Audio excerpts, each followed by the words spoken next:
Papakita ko sa inyo kung gaano ka-powerful itong power bank na to.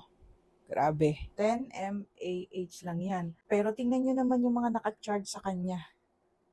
4 na gadgets. Ito yung una. Yan, it's charging. Type-C charger. Yung aking Bluetooth earphone. Tablet ng anak ko. Yes, it's charging, oh.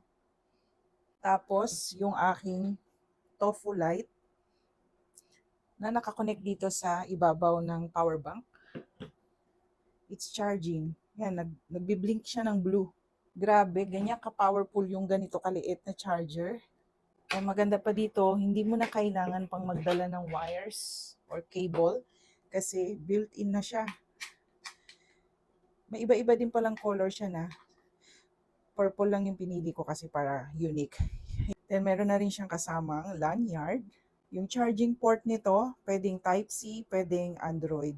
So, pwede mong gamitin kahit alin dyan. Pag i-charge mo na yung power bank. And meron siyang LED indicator, LED screen, para makita mo ano yung status ng charge ng power bank.